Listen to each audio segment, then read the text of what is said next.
गजब का चिमड़ा हुआ था गिरधारी दास भंडारी के इस गिरधारीपुरा गांव में, गंगाराम जी धाकड़ का, पूरी धाकड़ जाति के लोग आए थे। शाम को झीम लिए, अगले दिन सुबह मोटरसाइकिलों पे भर भर के वापिस आ गए। वो पगड़ी दस्तूर का काम होता है, पगड़ी दस्तूर का प्रोग्राम चल रहा था।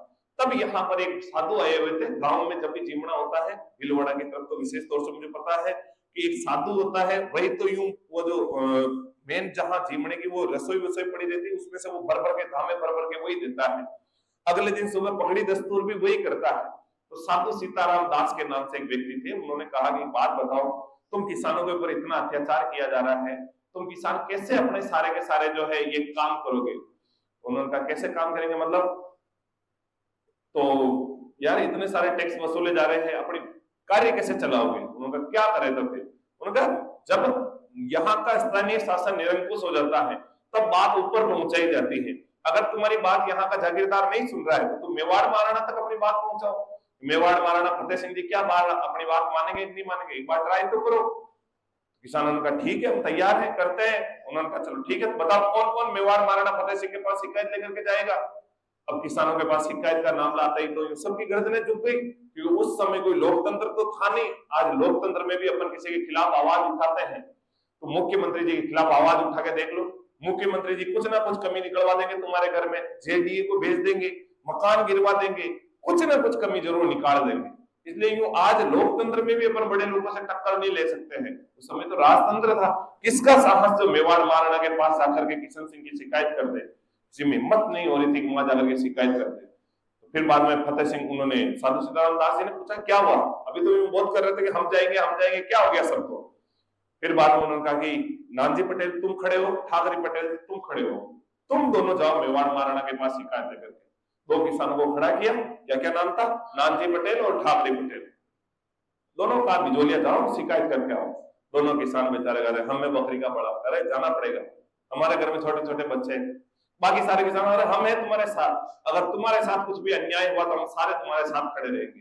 बेचारे नानजी पटेल ठाकरे पटेल दोनों बिजोलिया से रवाना हुए, उदयपुर पहुंचे मेवाड़ महाराणा फतेह सिंह जी के पास। फतेह सिंह जी को जाकर बिजोलिया के किसानों की समस्या बताई।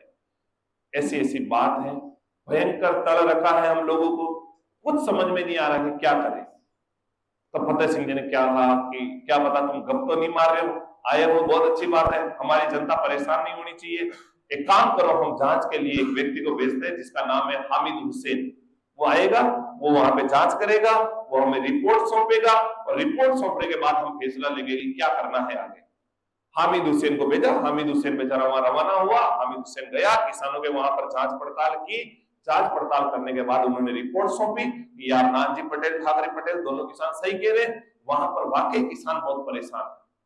फतेह सिंह जी ने तुरंत पत्र लिखा और पत्र लिख दिया जागीरदार कृष्ण सिंह को कि तुम्हारे वहां से लोग हमारे यहाँ शिकायतें ले लेके आ रहे हैं, अगर आगे से कोई शिकायत लेकर के आया तो ठीक नहीं होगा, ध्यान रखना। उन्होंने कहा कौन आए थे? कि तुम्हारे वहां से नानजी पटेल ठाकरे पटेल शिकायत लाए और हमने जांच भी करवाई, जांच में तुम दोषी हो। उन्होंने कहा अच्छा, उन दोनों की इतनी हिम्मत, आने दो। जैसे नानजी पटेल ठाकरे पटेल दिखे, कृष्ण सिंह गए, दोनों को बुलाया, इधर आओ इधर आओ।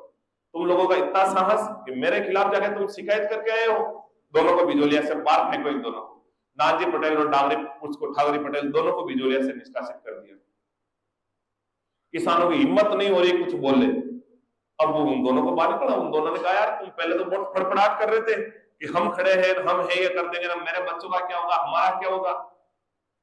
तो किसानों ने कहा कि हम खेती नहीं करेंगे। खेती नहीं करेंगे तो किशन सिंह और भारी पड़े। उन्होंने साहूकारों को बुला दिया, उन्होंने जो महाजनों को बुला दिया और जो किसान खेती न करने की बोल रहा था उन सबकी जमीन बेचना शुरू, उनकी नीलामी होना शुरू।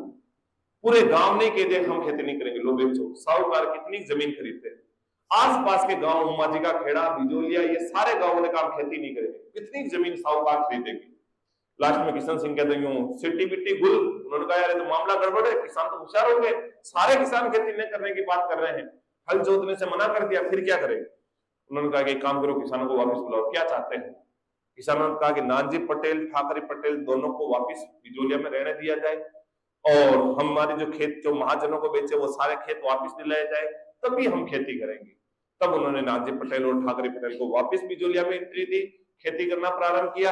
इतने में उन्होंने जो है ये चौरी कर लगा दिया, तो किसानों का और गुस्सा आ गया और फिर किसानों ने वापस भूमि को पड़त छोड़ दी और किसान यहाँ से ग्वालियर जाना प्रारंभ हो गए थे। पूछा जाता है कि चवरी कर के बाद किसान कहां पलायन करने लगे बिजोलिया से, तो ग्वालियर एमपी जाने लगे। तब इन्होंने 1905 में इस कर को समाप्त किया, वापिस उन्हें बुलाया, वापिस आओ, फिर वापिस बुलाया।